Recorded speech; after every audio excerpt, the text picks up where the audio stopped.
চিপাঝাৰৰ বডিয়াখিছা গাঁৱৰ নিৰ্মীয়মান কামাখ্যা ইথানল প্ৰকল্পত উত্তপ্ত পৰিস্থিতি। প্ৰকল্পৰ একাংশ উচ্চপদস্থ বিষয়াৰে তীব্ৰ বাকবিতণ্ডা। বীৰ লাচিত সেনা অসমৰ দৰং জিলা সমিতিৰ উচ্চপদস্থ বিষয়াৰে বাকবিতণ্ডাত লিপ্ত হ'ল প্ৰকল্পটোত নিয়োজিত একাংশ সুৰক্ষাকৰ্মীও। প্ৰকল্পটোত নিয়োজিত কৰ্মচাৰীসকলক নিযুক্তিৰ ক্ষেত্ৰত 90% থলুৱা যুৱকক প্ৰাধান্য দিয়াৰ দাবী বীৰ লাচিত সেনা দৰং জিলা সমিতিৰ। দাবী মানি লোৱাৰ আশ্বাস প্ৰদান কৰাৰ পিছতহে নিয়ন্ত্ৰণলৈ আহে পৰিস্থিতি। ফাইনেন্সত আজি যদি তেওঁলোকৰ ওলাই যায় তেওঁলোকে কেনেকৈ মাৰিব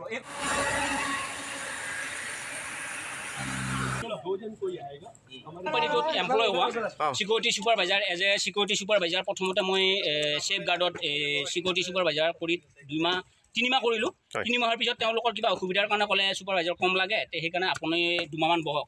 মই ওলাই গ'লোঁ, বাকীয়ে কাম কৰি আছে।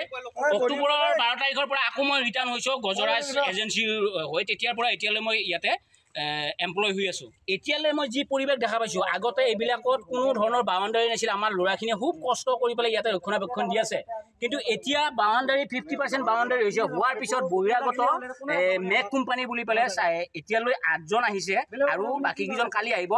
মই গম পোৱা মতে যে বেলেগ এজেঞ্চি আহিব বুলি মই গমে পাইছোঁ, কিন্তু এতিয়ালৈ আমি গম পোৱা নাই যে আমাকে উলিয়াই দিব। কিন্তু সিকিউৰিটি গাৰ্ড বুলি মই জানো আজি ইয়াতে সোমাইছে। আজি 3 সপ্তাহমান হ'ল আমাৰ পানীটো বন্ধ কৰি দিছে, খোৱা পানীটো বন্ধ কৰি দিছে। আমাক খাবলৈ পানী দিয়া নাই। তাৰপিছত আমাৰ কিছু অসুবিধা আমাৰ কাৰণে এজন অফিচাৰ ৰাখিছে, IPS অফিচাৰ। তেওঁক আমি প্ৰত্যেকটো বস্তুৱে আমি ৰিপৰ্ট দিওঁ, কিন্তু তেওঁ কোনো ধৰণৰ তাৰমানে ইয়াৰ অফিচাৰৰ নাম কওক। আমাৰ Mridul Dutta sir, IPS officer Mridul. মানে বৰষুণ দিলে পোষ্ট নাই ইয়াতে, কোনো ধৰণৰ পোষ্ট নাই। আমাৰ আৰু কি গৰু খেদব লাগে আৰু গৰু খেদব লাগে সিকিউৰিটি কাম গৰু খেদা আৰু ইয়াতে আমি যিখিনি আমাৰ সমস্যা, প্ৰত্যেকটো সমস্যা আমাৰ চিকিউৰিটি অফিচাৰ আৰু অফিচৰ মানুহক এইবিলাকক আমি প্ৰত্যেকটো